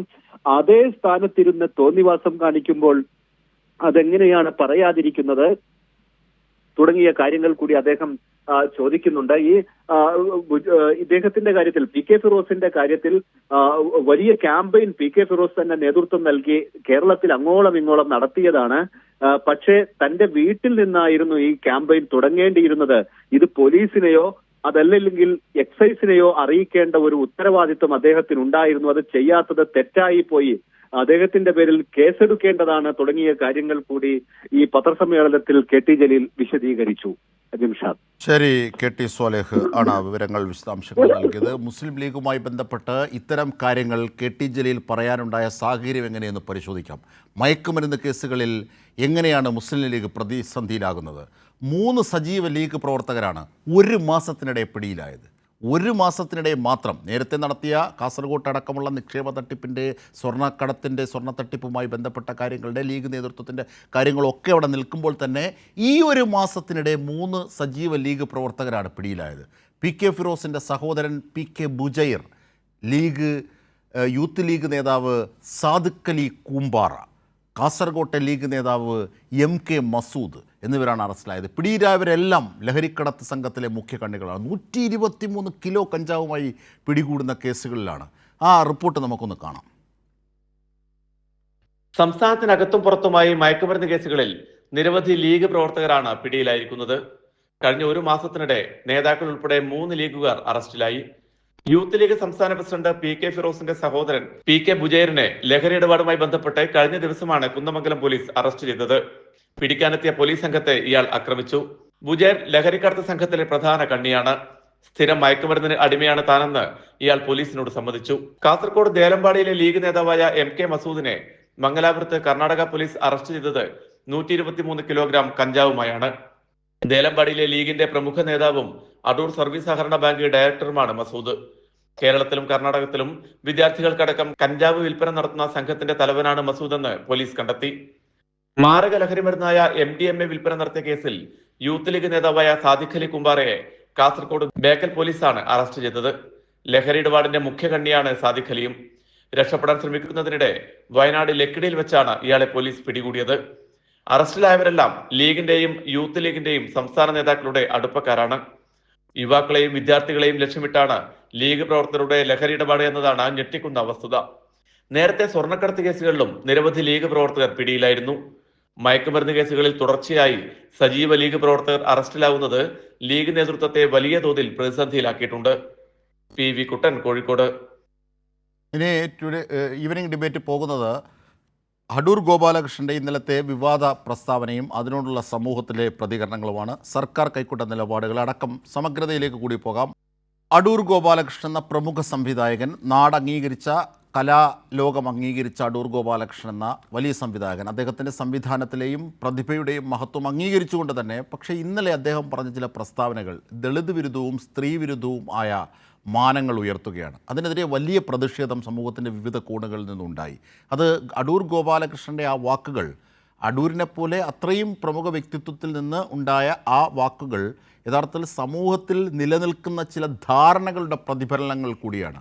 ദളിത് വിരുദ്ധമായ സ്ത്രീ വിരുദ്ധമായ മാനങ്ങളുടെ പ്രതിഫലനം കൂടിയാണ്. പക്ഷേ അത് അടൂരിൽ പ്രതിനിധീകരിച്ചു എന്നതിലുള്ള സാമൂഹികവും സാംസ്കാരികവുമായ വിയോജിപ്പാണ് അതിലേറ്റവും പ്രധാനമായി ഈ വാർത്ത പ്രാമുഖ്യം നേടുന്നത്. ഇവിടെ നോക്കൂ, പുഷ്പവതിക്കെതിരെ അടൂർ ഗോപാലകൃഷ്ണൻ പറഞ്ഞ വാക്കുകൾ, പുഷ്പവതി കോൺക്ലേവിൽ എങ്ങനെ വന്നുവെന്നും സിനിമയുമായി ബന്ധമില്ലാത്തവരാണ് പ്രതിഷേധിച്ചതെന്നും അടൂർ ഗോപാലകൃഷ്ണൻ പറയുന്നു. വിവാദമുണ്ടാക്കുന്നത് ശ്രദ്ധ ലഭിക്കാനാണെന്നും അടൂർ ഗോപാലകൃഷ്ണൻ്റെ പുതിയ പ്രതികരണം, അതുകൂടി ഒന്ന് കാണാം. ആദ്യം, യാതൊരു ബന്ധമില്ലാത്ത ഒരു കുട്ടിയാണ് എണീച്ചതെന്ന് പ്രതിഷേധിച്ചത്. അവർ ആ കോൺക്ലേവിൽ എങ്ങനെ പങ്കെടുത്തു എന്നുള്ളത് അതിശയമാണ്. സംഗീത അക്കാദമി സിനിമയായിട്ട് യാതൊരു ബന്ധവുമില്ല. പാട്ട് പശ്ചാത്തല സംഗീതത്തിന് എന്താ കാര്യം? പാട്ട് എല്ലാ സിനിമയ്ക്കും ഒന്നുമില്ല. ചില കൊമേഴ്ഷ്യൽ സിനിമയിലാണ് ഈ പാട്ടൊക്കെ ഉള്ളത്. കൊമേഴ്ഷ്യൽ സിനിമയിലേ ഉള്ളൂ പാട്ടൊക്കെ. ഞാൻ എടുക്കുന്ന സിനിമ പാട്ടൊന്നുമില്ല. അപ്പോൾ അതിൻ്റെ സിനിമയുടെ എസെൻഷ്യൽസ് എടുത്തു കഴിഞ്ഞാൽ അവരാരും ഇതിനകത്തില്ല. അപ്പോൾ എന്തിനാണ്? ശ്രദ്ധിക്കപ്പെടാൻ വേണ്ടിയിട്ട്. ഇപ്പോൾ ദിവസം ഇന്നത്തെ പത്രത്തിലെല്ലാം പടമില്ലേ, ഇന്നലെ ടെലിവിഷനിലെല്ലാം അവരുടെ പടമില്ലേ? നല്ല പബ്ലിസിറ്റി അല്ലേ? തീർച്ചയായും പുഷ്പവതി എന്നത് നാടൻ പാട്ടടക്കം പാട്ട് മേഖലയിൽ നിൽക്കുന്നവരാണ്, ഗാനമേഖലയിൽ നിൽക്കുന്നവരാണ്. ഗാനമേഖല സിനിമയുമായി ബന്ധപ്പെട്ട അവിഭാജ്യ ഘടകമാണ്. ശരിയായിരിക്കാം, അടൂർ ഗോപാലകൃഷ്ണൻ്റെ സിനിമകളിൽ അത്തരം ഗാനത്തിന് പ്രാധാന്യമില്ലായിരിക്കും. പക്ഷേ സിനിമാ ശാഖ മുഴുവൻ ആ ഗാനത്തിന് പ്രാധാന്യമില്ലാത്ത ഒന്നാണ് എന്ന് പറഞ്ഞു വെക്കുന്നു. മാത്രമല്ല, പുഷ്പവതിയെ മാത്രമല്ല, ഗാനം ആലപിക്കുന്നവരെ, സംഗീതം രചിക്കുന്നവരെ, അതിന് ലിറിക്സ് എഴുതുന്നവരെ അടക്കമുള്ള ഒരു വലിയ മേഖലയെ കൂടിയാണ് അടൂർ ഗോപാലകൃഷ്ണൻ എന്ന വലിയ പ്രതിഭ തള്ളിപ്പറയുന്നത് എന്ന വിയോജിപ്പ് കൂടി അവിടെ ഉയരുകയാണ്. നോക്കൂ, അടൂർ ഗോപാലകൃഷ്ണനെതിരെ പുഷ്പവതി പറഞ്ഞ മറുപടികൾ കേൾക്കാം. തനിക്കെതിരെ മോശം പരാമർശം നടത്തിയ അടൂർ ഗോപാലകൃഷ്ണൻ അരികുവൽക്കരിക്കപ്പെട്ട മനുഷ്യരുടെ ജീവിതത്തെക്കുറിച്ച് പഠിക്കട്ടെ എന്നാണ് പുഷ്പവതി പറഞ്ഞത്. SC/ST വിഭാഗങ്ങളുടെ അവകാശത്തെപ്പറ്റി അടൂർ ഗോപാലകൃഷ്ണന് ധാരണയില്ലെന്നും നിസ്സഹായാവസ്ഥയെ സർക്കാർ സഹായിക്കുമ്പോൾ അതിൽ അസഹിഷ്ണുത കാട്ടുന്നത് എന്തിനെന്നും പുഷ്പവതി ചോദ്യമുയർത്തുന്നു. യഥാർത്ഥത്തിൽ അദ്ദേഹത്തിന് SC/STകളുടെ അവകാശങ്ങളെ കുറിച്ചിട്ടൊന്നും അത്ര ധാരണ ഉണ്ടാവാൻ വഴിയില്ല. ഭരണഘടനാപരമായിട്ടുള്ള അവരുടെ അവകാശങ്ങളെക്കുറിച്ചിട്ട് അദ്ദേഹത്തിന് ധാരണ ഉണ്ടാവാൻ വഴിയില്ല. അതുകൊണ്ടായിരിക്കാം, അദ്ദേഹത്തിൻ്റെ അജ്ഞത കൊണ്ടായിരിക്കും അങ്ങനെ പറഞ്ഞതെന്ന് എനിക്ക് തോന്നുന്നു. കലാകാരനാണ് അദ്ദേഹം, ഞാൻ അദ്ദേഹത്തെ ബഹുമാനിക്കുന്നു. അതോടൊപ്പം തന്നെ എനിക്ക് പറയാനുള്ളത്, നമ്മുടെ വിഷയങ്ങളൊക്കെ ഒന്ന് പഠിച്ച് ഈ അരികുവൽക്കരിക്കപ്പെട്ടുള്ള മനുഷ്യരുടെ ജീവിതം അഭ്രപാളികളിൽ കൊണ്ടുവരാനും കൂടി അദ്ദേഹം ഒന്ന് ശ്രമിക്കട്ടെ എന്നാണ് എനിക്ക് പറയാനുള്ളത്. തീർച്ചയായും മാനസ ഈ ഘട്ടത്തിൽ ഞങ്ങളുടെ പ്രതിനിധീകരിക്കണം. മാനസ, പുഷ്പവതി വളരെ മനോഹരമായി ആണ് അതിന് മറുപടി നൽകിയത്. അത് അടൂർ ഗോപാലകൃഷ്ണൻ എന്ന കലാകാരനെ, വ്യക്തിത്വത്തെ, ആ പ്രതിഭയെ അംഗീകരിച്ചുകൊണ്ട് തന്നെ ആ അർത്ഥത്തിലുള്ള ബഹുമാനം അദ്ദേഹത്തോടുണ്ട്. പക്ഷേ അദ്ദേഹം പറഞ്ഞ വാക്കുകളിലെ ശക്തമായ വിയോജിപ്പ് അത് ഉണ്ടായത് എങ്ങനെയാണ്? അതിന് താങ്കൾ SC/ST വിഭാഗങ്ങളെ, പട്ടികജാതി പട്ടിക വിഭാഗങ്ങളെയും അവരുടെ ജീവിതക്രമത്തെ സംബന്ധിച്ച് ആഴമായി പഠിക്കണം, എന്നിട്ടൊരു സിനിമ ചെയ്യണം എന്ന ഉപദേശം കൂടി അവർ വെക്കുന്നു. അതിൽ വലിയ വിമർശനം ഇല്ല, അതിനപ്പുറത്തേക്കില്ല പുഷ്പവതി പറഞ്ഞ കാര്യങ്ങൾ. എന്തായാലും ഇന്ന് അടൂർ ഗോപാലകൃഷ്ണൻ ആ കാര്യങ്ങളെ ന്യായീകരിക്കുന്ന വേളയിലും വല്ലാത്തൊരു പരിധി വിട്ട് പോകുന്നത് നാം കണ്ടു. ഇതിനൊക്കെയുള്ള മറുപടി കൂടിയാണ് പുഷ്പവതി പറഞ്ഞത്. മനസ്സ അധ്യക്ഷ, അത് സൂചിപ്പിച്ചതുപോലെ തന്നെ പുഷ്പവതിയുടെ വാക്കുകളിൽ തന്നെ പ്രകടമാണ് എത്രത്തോളമാണ് ഈ അടൂർ ഗോപാലകൃഷ്ണന്റെ പരാമർശത്തിൽ SC/ST വിഭാഗം ആളുകൾ വേദനിച്ചിട്ടുള്ള എന്നത് ആ വാക്കുകളിൽ നിന്ന് തന്നെ പ്രകടമാണ്. മാത്രമല്ല, ഇത്തരത്തിൽ സിനിമാ കോൺക്ലേവിന്റെ ഒരു സമാപന വേദിയിൽ വെച്ചാണ് ഇത്തരത്തിലുള്ള ഒരു പരാമർശം അടൂർ ഗോപാലകൃഷ്ണന്റെ ഭാഗത്തു നിന്നും ഉണ്ടാകുന്നത്. അദ്ദേഹം പറയുന്നത് SC/ST വിഭാഗക്കാർക്ക് സിനിമാ നിർമ്മാണം അല്ലെങ്കിൽ സിനിമ സംവിധാനം ചെയ്യാനുമായി ഇത്രത്തോളം, അതായത് 1.5 കോടിയോളം രൂപ എന്തിനാണ് നൽകുന്നത്, അതിന്റെ ആവശ്യം എന്താണ്, അത്രയും വേണോ എന്ന കാര്യം ആവർത്തിക്കുന്നു. അതോടൊപ്പം തന്നെ ഇതേ രീതിയിലുള്ള സിനിമ ചിത്രീകരിക്കാൻ ഇവർക്ക് തുക നൽകുമ്പോൾ അത് അഴിമതിയിലേക്കും വഴി വെക്കും എന്ന രീതിയിലുള്ള പരാമർശമായിരുന്നു കഴിഞ്ഞ ദിവസം സമാപന വേദിയിൽ അടൂർ ഗോപാലകൃഷ്ണന്റെ ഭാഗത്തു നിന്ന് ഉണ്ടായത്. അവിടെ ഒരു പ്രതിഷേധം ഉയർന്നിട്ടുണ്ടെങ്കിൽ അത് പുഷ്പാവതിയുടെ ഭാഗത്തു നിന്ന് മാത്രമാണ്. അദ്ദേഹം അത്തരത്തിലൊരു പരാമർശം നടത്തുമ്പോൾ ഉടൻ തന്നെ തന്റെ ഭാഗത്തു നിന്നുണ്ടായ പ്രതിഷേധം അല്ലെങ്കിൽ ആ വിയോജിപ്പ് എഴുന്നേറ്റ് നിന്നുകൊണ്ട് പ്രതിഷേധ രൂപത്തിൽ അറിയിച്ച ഒരേ ഒരു വ്യക്തി കൂടിയാണ് ഗായിക കൂടിയായ ഈ പുഷ്പാവതി എന്ന് പറയുന്നത്. അതേ നിലപാടിൽ തന്നെയാണ് പുഷ്പാവതി ഇപ്പോഴും ഉള്ളത്. അതിന് പിന്നാലെയാണ് ഇന്ന് അടൂർ ഗോപാലകൃഷ്ണനെതിരെ കേസുമായി ദളിത് ആക്ടിവിസ്റ്റ് ദിനു വെയിൽ രംഗത്തെത്തിയത്. പിന്നാലെ അടൂർ ഗോപാലകൃഷ്ണന്റെ പ്രതികരണത്തിന് പോയപ്പോഴാണ് അദ്ദേഹത്തിന്റെ ഭാഗത്തു നിന്ന് അദ്ദേഹം നൽകിയ പരാമർശത്തെ ന്യായീകരിച്ചുകൊണ്ട് തന്നെ വീണ്ടും ഒരു നിലപാട് അടൂരിൽ നിന്നും ഉണ്ടായിരുന്നത്. താൻ പറഞ്ഞത് ജാതീയ നിക്ഷേപമല്ല, അത്രയും പൈസ നൽകുന്ന അല്ലെങ്കിൽ തുക അനുവദിക്കുന്നതിനെയും അതോടൊപ്പം തന്നെ സർക്കാരിന്റെ തുകയായതിനാൽ തന്നെ അത് ശരിയായ രീതിയിൽ വിനിയോഗിക്കേണ്ട ആവശ്യമുണ്ട്. അതുകൊണ്ട് അത്തരം കാര്യങ്ങൾ ഓർമ്മിച്ചതാണ് എന്ന കാര്യമാണ് അടൂർ ഗോപാലകൃഷ്ണൻ ആവർത്തിക്കുന്ന ഒരു സ്ഥിതി ഉണ്ടായത്. തീർച്ചയായും പ്രമുഖ സംവിധായകൻ ശ്രീ PT കുഞ്ഞുമുഹമ്മദ് കൂടി ഈ ഘട്ടത്തിൽ നമ്മോടൊപ്പം ചേരുകയാണ്. ശ്രീ PT കുഞ്ഞുമുഹമ്മദ്, 2-3 കാര്യങ്ങളുണ്ട്. അടൂർ ഗോപാലകൃഷ്ണൻ വലിയ വ്യക്തിയാണ്, വലിയ കലാകാരനാണ്. പക്ഷേ അദ്ദേഹം പറഞ്ഞതിലെ കാര്യങ്ങളിലെ വിയോജിപ്പ് സമൂഹത്തിൽ പ്രതിഫലിക്കുകയാണ്. പട്ടികജാതി പട്ടികവർഗ്ഗങ്ങളെ സംബന്ധിച്ച്, സ്ത്രീകളെ സംബന്ധിച്ച് മാത്രമല്ല, ഇന്ന് അദ്ദേഹത്തിൻ്റെ വിശദീകരണത്തിൽ ഈ ഗാനശാഖയെ, സംഗീത ലോകത്തെ പോലും അപഹസിക്കുന്ന തരത്തിലേക്കാണ്. സിനിമയിൽ അത് ആവശ്യമില്ല, അവരാരാണെന്നൊക്കെ ചോദിക്കുന്നതിലേക്ക് വരെ പോയി. എന്താണ് യഥാർത്ഥത്തിൽ ഈ വിഷയത്തിൽ എങ്ങനെയാണ് കാണേണ്ടത് PT? ബഹുമാനിക്കുന്ന ഒരു വ്യക്തിയാണ്. അദ്ദേഹത്തിന്റെ സിനിമകളൊക്കെ എനിക്ക് ഇഷ്ടമാണ്. പക്ഷെ അദ്ദേഹത്തെ പോലെ സിനിമ എടുക്കാൻ ആഗ്രഹിക്കുന്ന ഒരാളാണ്. അതുപോലത്തെ പോലെ അല്ല ഞാൻ സിനിമ എടുത്തതും. അദ്ദേഹത്തിന്റെ രീതികൾ ഉണ്ടാവും, നമുക്ക് നമ്മളുടെ രീതികൾ ഉണ്ടാവും, യാതൊരു സംശയവുമില്ല. അപ്പൊ ഇടതുപക്ഷം വന്നാലും വലതുപക്ഷം വന്നാലും ഒരേപോലെ പ്രിവിലേജ്ഡ് ആയിട്ടുള്ള ഒരാളാണ് അടൂർ ഗോപാലകൃഷ്ണൻ.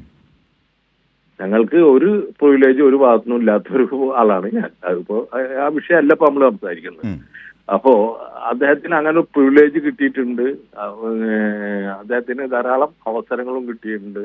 പൂന ഇൻസ്റ്റിറ്റ്യൂട്ടിൽ നിന്ന് വന്നിട്ട് ഏറ്റവും കൂടുതൽ സിനിമ ചെയ്യാൻ അവസരം കിട്ടിയ ആളാണ്. ധാരാളം അവാർഡുകളും അവസരങ്ങളും ഒക്കെ കിട്ടിയ ആളാണ്. അദ്ദേഹത്തെ കേരളം ബഹുമാനിക്കുകയും ചെയ്യുന്നുണ്ട്, അതിലൊന്നും യാതൊരുതില്ല. അദ്ദേഹത്തിന്റെ സിനിമ നല്ല സിനിമകളുമാണ്, അതൊന്നും സംശയമില്ല. പക്ഷെ അദ്ദേഹത്തിന്റെ ഒരു കാര്യം മനസ്സിലാക്കണം നമ്മൾ. അദ്ദേഹത്തിന്റെ സിനിമകളൊക്കെ തന്നെ അദ്ദേഹം ജീവിച്ച ചുറ്റുപാടുകളെ കുറിച്ചാണ്. ഭൂരിപക്ഷ സിനിമകൾ അങ്ങനെ തന്നെയാണ്. അതൊക്കെ നല്ലത് തന്നെ, അതൊക്കെ ആൾക്ക്. പക്ഷെ ഇവിടെ ഒരു വിഭാഗമുണ്ട്, അതായത് ഇത്ര വലിയ മാറ്റങ്ങൾ നടന്നിട്ടും ഒന്നും നേടാൻ പറ്റാത്ത, ഒരു രീതിയിലും സാമ്പത്തികമായിട്ട് ഒരു മുന്നേറ്റവും നടത്താത്ത ഒരു വിഭാഗം ദളിതരാണ്, കേരളത്തിന്റെ സാമ്പത്തികമായിട്ടുള്ള ഒരു മേഖലകളിലൊന്നും ഇവരെ നിങ്ങൾക്ക് കാണാൻ പറ്റില്ല. സമ്പത്ത് ഉൽപാദനത്തിൽ ഇവരെ കാണാൻ പറ്റില്ല. ഒരു ചായക്കട പോലും ഒരു ദളിതനില്ല എന്ന് നിങ്ങൾ മനസ്സിലാക്കണം. ദേശീയപാതയോരത്ത് ഒരു നല്ല ബിൽഡിംഗ് ഒരു പാതയോരത്തും ഇല്ല. ഒരു പാതയോരത്തും അവർക്ക് ഒരു ചായക്കടയില്ല. ഒരു ചായക്കടയല്ല. ഒരു സമൂഹം എങ്ങനെയാണ് മോഡേൺ ആവുന്നത്? അവർക്ക് സാമ്പത്തിക രംഗത്ത് വലിയ തോതിലുള്ള ഇതുണ്ടാവും. അപ്പോൾ ഇവിടെ മുസ്ലിംസിനുണ്ട്, ഈഴവർക്കുണ്ട്, നായന്മാർക്കുണ്ട്, ക്രിസ്ത്യ എല്ലാ വിഭാഗങ്ങൾക്കും സാമ്പത്തിക രംഗത്ത് വലിയ മുന്നേറ്റമുണ്ട്. ഇവർക്ക് എവിടെയുള്ളത്? ഇവർക്ക് ഈ സംഭരണത്തിൽ കിട്ടുന്ന ജോലി അല്ലാതെ വേറെ എന്താ ഉള്ളത്? വേറെ ഒന്നുമില്ലല്ലോ. അപ്പൊ അവരെങ്ങനെ സിനിമ പിടിക്കാൻ വരുന്നത്? അപ്പോ അവർക്ക് സംസ്ഥാന സർക്കാർ, ഇടത് സർക്കാർ ചെയ്യുന്ന സഹായത്തെ കുഴപ്പമില്ല. അതൊരു വലിയ സംഭവം തന്നെയാണ്. ഒരു സംശയമില്ല. പിണറായി വിജയന് മാത്രമേ ചെയ്യാൻ പറ്റുള്ളൂ, വേറെ ആർക്കും ചെയ്യാൻ പറ്റില്ല. അത് ഇനിയും കൊടുക്കണം എന്നുള്ള അഭിപ്രായക്കാരനെ ഞാൻ. നിർഭാഗ്യവശാൽ അവരെ കുറിച്ച് നമുക്ക് സിനിമകളില്ല എന്നുള്ളതാണ്. നിങ്ങളൊരു കാര്യം മനസ്സിലാക്കേണ്ടത്, ആ സമൂഹത്തെ കുറിച്ച് നമുക്ക് സിനിമകളെ ഇല്ല. ആ സമൂഹത്തിൽ നിന്ന് വന്നവർ പോലും സവർണരെ കുറിച്ചാണ് സിനിമ ചെയ്തത്. ഞാൻ സിനിമ ചെയ്തത് ഞാൻ ജീവിച്ച സമൂഹങ്ങളെ കുറിച്ചാണ്.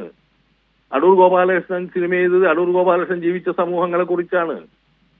MT വാസുദേവൻ നായർ സിനിമ ചെയ്തത് അദ്ദേഹം ജീവിച്ച സമുദായങ്ങളെ കുറിച്ചാണ്. KR മോഹൻ അങ്ങനെ തന്നെയാണ്. അങ്ങനെ ആരെടുത്തു നോക്കിയാലും അവരൊക്കെ അവർ ജീവിച്ച ഈ ദളിത് വിഭാഗങ്ങളെ കുറിച്ച്, അവരുടെ ജീവിതത്തെ കുറിച്ച്, അവരുടെ കഷ്ടപ്പാടുകളെ കുറിച്ച്, അവരുടെ പോരാട്ടങ്ങളെ കുറിച്ച് എവിടെ സിനിമ? അവർക്ക് അവിടെ സിനിമാ മേഖലയിൽ എന്തുണ്ട്? അവർ കുറച്ച് സംഗീതത്തിലുണ്ട്. പുഷ്പവതിയൊക്കെ പോലത്തെ. പുഷ്പവതി അങ്ങനെ പറയേണ്ട കാര്യം ഉണ്ടായിരുന്നു, എനിക്ക് സംശയമുണ്ട്. അതിന് മനോഹരമായി ഇപ്പൊ PT സൂചിപ്പിച്ചതുപോലെ തന്നെ മനോഹരമായ മറുപടിയാണ് നൽകിയത്. ഈ ദളിത് വിഭാഗങ്ങളെ കുറിച്ച് പഠിച്ചിട്ട് ഒരു സിനിമ എടുക്കുവോ അടൂർ സാർ എന്നാണ് പറഞ്ഞത് പുഷ്പവതി.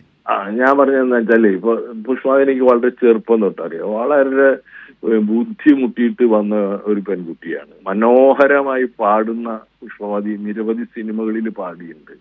സിനിമയിലൊക്കെ പാട്ട് വേണമെന്നുള്ള ആളാണ് ഞാൻ കേട്ടോ. എന്റെ വീട്ടില് പാട്ട്. കേരളത്തില് ഏറ്റവും കൂടുതൽ പൈസ ചെലവാക്കുന്ന സമൂഹം മുസ്ലിം സമൂഹമാണ് സംഗീതത്തിന്. ഇപ്പം നിങ്ങൾക്കറിയോന്ന് അറിയില്ല. ഏറ്റവും കൂടുതൽ പൈസ ചെലവാക്കുന്നത് സംഗീതം, വിവാഹത്തിലും മറ്റുള്ള പരിപാടിയിലും ഒക്കെ അവരുടെ വീടുകളിലാണ് സംഗീതം നിറഞ്ഞു നിൽക്കുന്നത്. അപ്പൊ ഞാനൊരു സിനിമ ചെയ്യുമ്പോ മാപ്പിളപ്പാട്ടല്ല, പല രീതിയിൽ നൃത്ത രീതികള്, പല രീതിയിലുള്ള സംഗീതം. സംഗീതം അവരെ കുടുംബങ്ങളിലൊക്കെ ധാരാളമായിട്ട് ഇപ്പൊ ഇപ്പൊ ഞാനൊരു കല്യാണത്തിൽ പോയിട്ട് വരികയാണ്, അവിടെയും സംഗീതവും നൃത്തവും ഒക്കെ ഉണ്ട്. അപ്പോ അത്തരത്തിലുള്ള ഒരു സാധനമാണ് എനിക്ക് സിനിമ ചെയ്യാൻ പറ്റില്ല. നമ്മളെ ലൈഫിലുള്ളതാണല്ലോ നമ്മൾ ചെയ്യുക. പിന്നീട് PT ശ്രദ്ധിച്ചു കാണും. അദ്ദേഹം പറഞ്ഞൊരു കാര്യം വളരെ പ്രധാനപ്പെട്ടതാണ്. കാരണം ഈ പല സംവിധായകരും പടം പിടിക്കുന്നത് ആ ക്യാമറാമാൻ്റെ മികവ് കൊണ്ടാണ്. അവർ വരാറില്ല, ബാക്കിയുള്ളവരാരും അറിയാറില്ല. എന്തൊരു ആക്ഷേപമാണ്! അതൊരു അപരനിന്ദയല്ലേ? അടൂരിനെ പോലൊരാളിൽ നിന്ന് എങ്ങനെയാണ് അത് ഉണ്ടാകുന്നത്? അടൂരൊന്നും ഇപ്പൊ അങ്ങനെ പറയണ്ടായിരുന്നു. എന്താ പുള്ളിയോട് പറയാ? നമ്മളൊക്കെ വളരെ സീനിയർ ആയിട്ടുള്ള ഒരാള്, എത്രയോ പൂന ഇൻസ്റ്റിറ്റ്യൂട്ടിൽ നിന്ന് വന്നിട്ട് ഏറ്റവും കൂടുതൽ സിനിമ എടുത്ത ആളും അദ്ദേഹം എന്ന് എനിക്ക് തോന്നുന്നത്. ജോർജാണോ കൂടുതൽ സിനിമ എടുത്തുള്ളത്? അപ്പോ ജോർജ് ഏട്ടനാണ്. ജോർജ് പിന്നെ അടൂരിന്റെ പോലെ സിനിമ എടുത്ത ആളല്ല. അദ്ദേഹം വേറെ ഒരു രീതിയിലാണ് സിനിമ എടുത്തത്. അദ്ദേഹം ഗംഭീര ഫിലിം മേക്കറാണ്, ഒരു സംശയമില്ല. അതൊക്കെ ഓരോ രീതികളാണ്. അടൂരിന്റെ രീതിയിൽ സിനിമ എടുക്കുന്നത്, ഞാൻ എന്റെ രീതിയിൽ സിനിമ എടുക്കുന്നത്, പിന്നെ ജോർജിന്റെ രീതിയിൽ സിനിമ.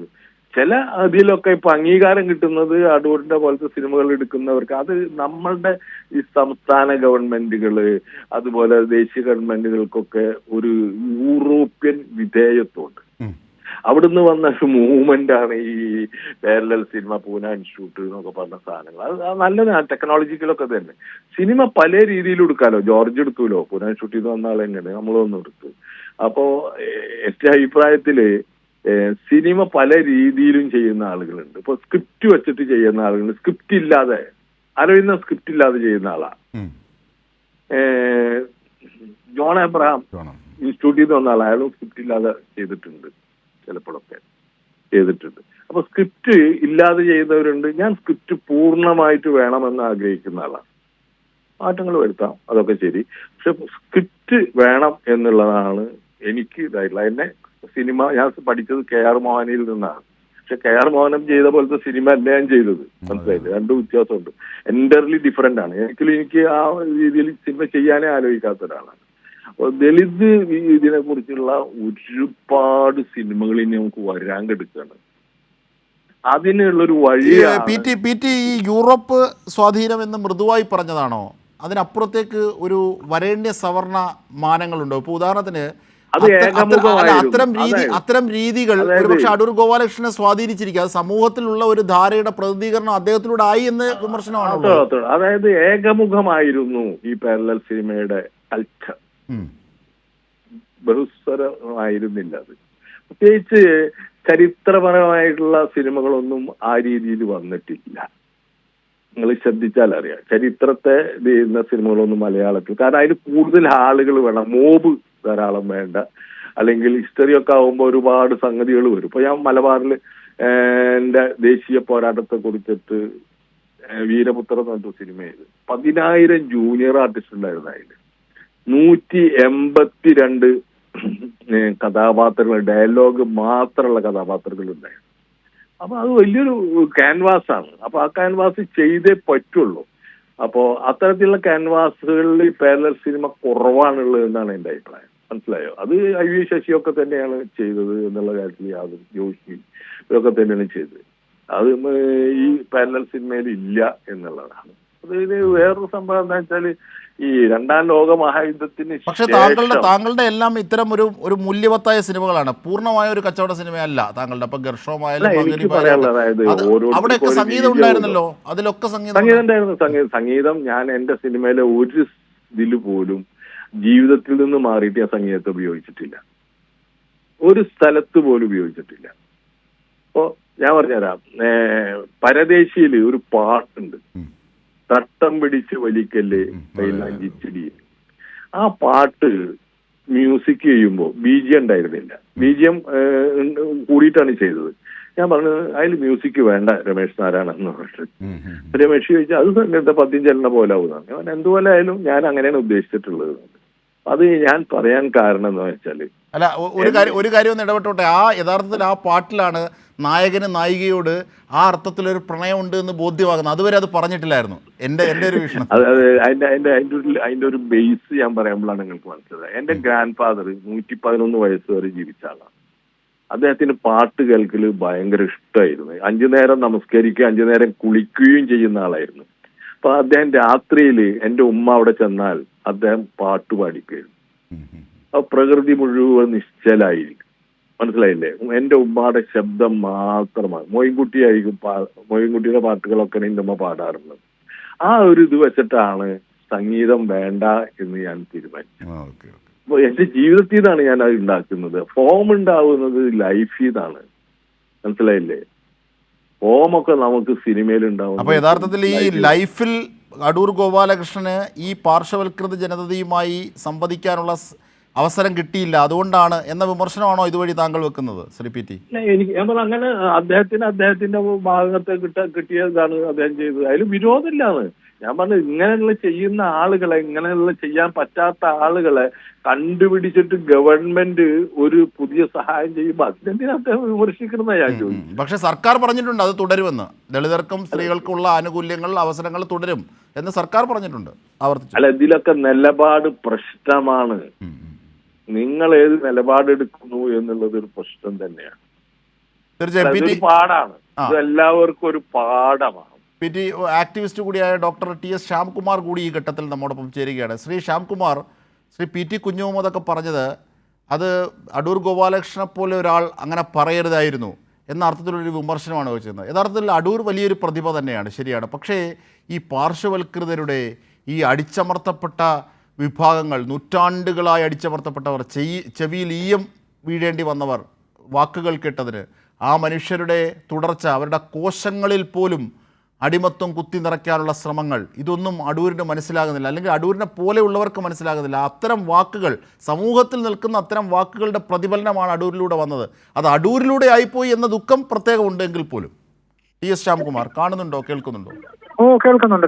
ഇതിനകത്ത് രസകരമായി തോന്നിയ അടൂര് മഹാപ്രതിഭയാണെന്ന് പറയുന്നുണ്ടല്ലോ, കേരളം മുഴുവൻ പറയുന്നുണ്ട്, ലോകം മുഴുവൻ പറയുന്നുണ്ട്. പക്ഷെ ഞാൻ ഉപനിഷത്തിന്റെ ഒരു വാചകമാണ് ഇപ്പൊ ആലോചിക്കുന്നത്. ഉപനിഷത്തിൽ പറയും, എന്തൊക്കെ ഉണ്ടായാലും ആത്മാവിനെ നഷ്ടപ്പെടുത്താൻ എന്ത് കാര്യമെന്ന് ഉപനിഷത്തിൽ ചോദിക്കുന്നുണ്ട്. അടൂര് മഹാപ്രതിഭയായിട്ട് എന്ത് കാര്യമെന്നാണ് ഞാൻ ചോദിക്കുന്നത്. കാരണം ജനാധിപത്യ ബോധം ഹൃദയഭാവമായി മാറാത്ത അടൂര് എന്ത് പ്രതിഭയായിട്ട് എന്ത് കാര്യം? ഒരു കാര്യവും ഇല്ല. നോക്കൂ, പുഷ്പവതി എന്ന് പറയുന്ന കേരളത്തിൽ അറിയപ്പെടുന്ന കലാകാരി, ഗായിക, കഴിഞ്ഞ 24 വർഷമായിട്ട് അവർ സിനിമാ മേഖലയുമായി ബന്ധപ്പെട്ട് നിൽക്കുന്ന ഒരു കലാകാരിയാണ്. കേരള സംഗീത നാടക അക്കാദമിയുടെ വൈസ് ചെയർപേഴ്സൺ ആണ്. അവരെ അറിയില്ല എന്നാണ് അടൂർ ഗോപാലകൃഷ്ണൻ പറയുന്നത്. അടൂർ സമകാലീനല്ല എന്നാണ് ഇതിന്റെ അർത്ഥം. ലോകം മാറുന്നത് അറിയാത്ത ഒരു സവർണ തറവാട്ടുകാരനവരുടെ ജാതിഹുങ്കും ജാത്യഹിഷ്ണുതയുമാണ് അടൂർ ഗോപാലകൃഷ്ണന്റെ വാക്കുകളിൽ ഇടം വെക്കുന്നത്. അതുകൊണ്ട് അടിയന്തരമായിട്ട് അടൂരിന് ഉൾക്കൊള്ളൽ ജനാധിപത്യത്തെ സംബന്ധിച്ച് ട്രെയിനിങ് കൊടുക്കണം. പട്ടികജാതിക്കാർക്കും സ്ത്രീകൾക്കും അല്ല ഇപ്പൊ ട്രെയിനിങ് വേണ്ടത്. ഇദ്ദേഹത്തിന് ഉൾക്കൊള്ളൽ ജനാധിപത്യത്തെ സംബന്ധിച്ച് അടിയന്തരമായിട്ട് സർക്കാർ ട്രെയിനിങ് കൊടുക്കുക വേണ്ടത്. കേരള ഗവൺമെന്റ് പട്ടികജാതി വിഭാഗക്കാരെയും സ്ത്രീകളെയും പാർശ്വവൽക്കരിക്കപ്പെട്ട വിഭാഗങ്ങളെയും ഉയർത്തിക്കൊണ്ടുവരുന്നതിനും മുഖ്യധാരയിലേക്ക് കൈപിടിച്ചുയർത്തുന്നതിനും വേണ്ടിയാണ് ഇത്തരം ഒരു സംരംഭം ഏർപ്പാടാക്കിയിട്ടുള്ളത്. ആ ഫണ്ട് എങ്ങനെ, അത് വ്യത്യസ്തമായ പ്രോസസ്സിങ്ങിലൂടെയാണ് ആളുകളെ തെരഞ്ഞെടുക്കുന്നത്. ആ ഫണ്ട് എങ്ങനെയൊക്കെ കൊടുക്കണമെന്ന് തീർച്ചയായിട്ടും സർക്കാരാണ് തീരുമാനിക്കുന്നത്. അതിനൊരു അഭിപ്രായം തീർച്ചയായിട്ടും പറയും. പക്ഷെ അഭിപ്രായം പോലും സവർണതയിൽ ഉപ്പിലിട്ടൊരു അഭിപ്രായമാണ് അടൂര് പറയുന്നത്. തന്നെയാണ് അദ്ദേഹത്തിന്റെ ഭാഷയിൽ ലോകം അറിയപ്പെടുന്ന ഒരു കലാകാരന്റേതായ വിനയമില്ല. സവർണ ധാർഷ്ട്യമാണ് അദ്ദേഹത്തിന്റെ വാക്കുകളിൽ ഉള്ളത്. ഇപ്പോൾ പോലും നമ്മൾ നോക്കിയാൽ അറിയാം, അദ്ദേഹത്തിന്റെ വാക്കുകളിൽ സവർണ ധാർഷ്ട്യമാണുള്ളത്. ഒരു കലാകാരന്റേതായ സ്നേഹമോ കരുണയോ അനുകമ്പയോ നമുക്ക് അദ്ദേഹത്തിന്റെ വാക്കുകളിൽ കാണാനേ കഴിയില്ല എന്നുള്ളതാണ് യാഥാർത്ഥ്യം. അങ്ങനെ ഒരു അപരനിന്ദയുടെ ഭാഗമായിട്ടാണോ ആ വാക്കുകളൊക്കെ വന്നത്? തീർച്ചയായിട്ടും അദ്ദേഹത്തിന്റെ വാക്കുകളിൽ മുഴുവൻ അപരവിദ്വേഷമാണുള്ളത്.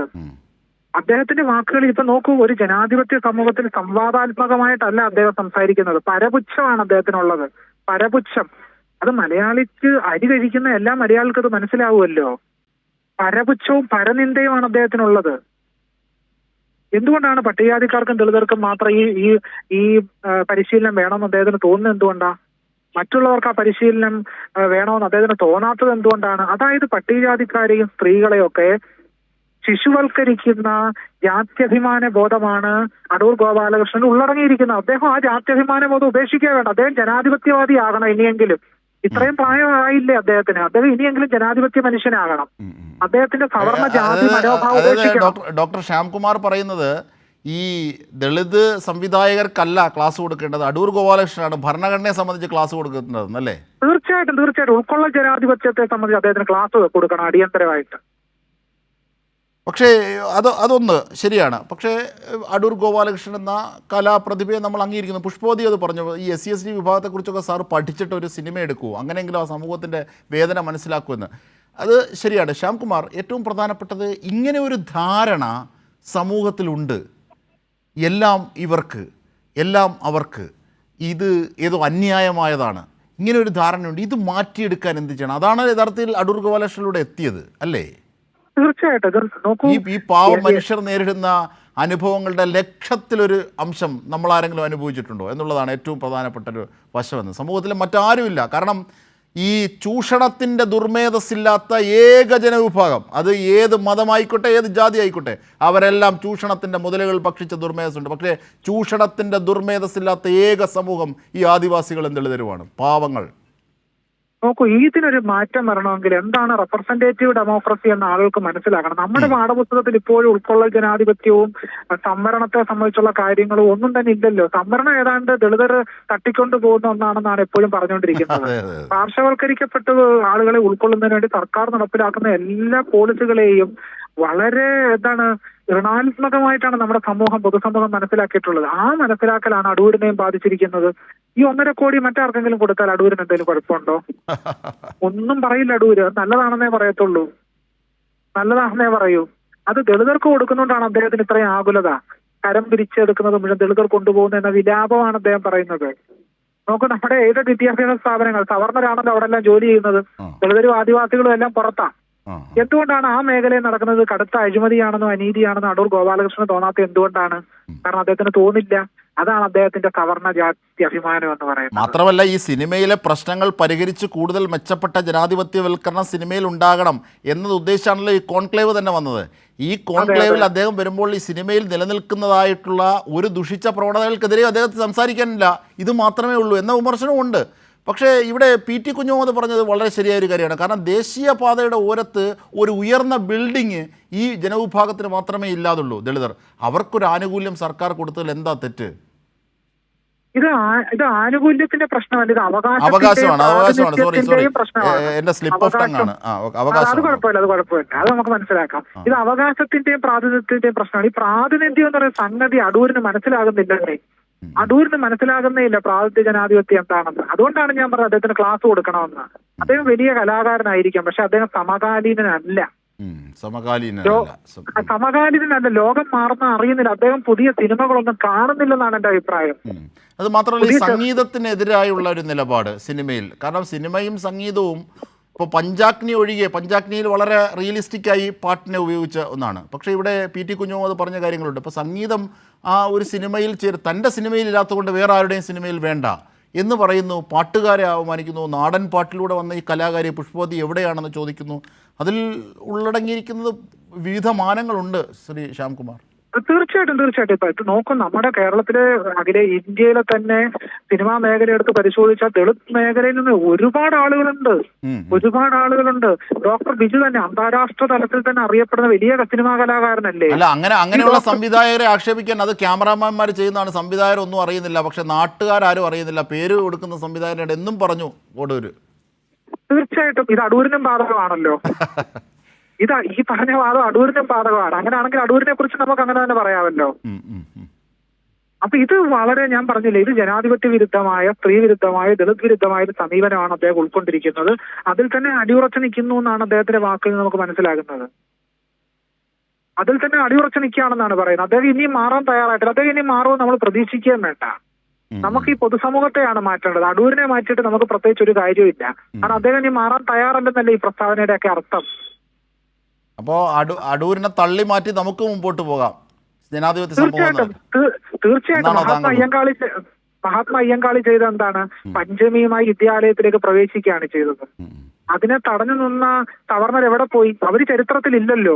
അതുകൊണ്ട് അടൂര് ചരിത്രത്തിൽ നിഷ്കാസിതനാവുകയും പുഷ്പവതി എഴുന്നേറ്റ് നിൽക്കുകയും ചെയ്യും ചരിത്രത്തിൽ. ഞാനത് അടൂരിന്റെ ഏതെങ്കിലും സംഭാവനകളെ വില കുറച്ച് കാണിച്ചുള്ള സംഭാവനയല്ല നടത്തുന്നത്. അംഗീകരിച്ചുകൊണ്ടാണ് പറയുന്നത്. അദ്ദേഹം തന്നെ സൃഷ്ടിച്ച എലിപ്പത്തായത്തിനുള്ളിലാണ്. അതാണ് അദ്ദേഹം സൃഷ്ടിച്ച എലിപ്പത്തായത്തിനുള്ളിൽ തന്നെയാണ് അദ്ദേഹം ഉള്ളതെന്നുള്ളതാണ് യാഥാർത്ഥ്യം. ശരി, ശ്രീ ശ്യാംകുമാർ. ഇപ്പോൾ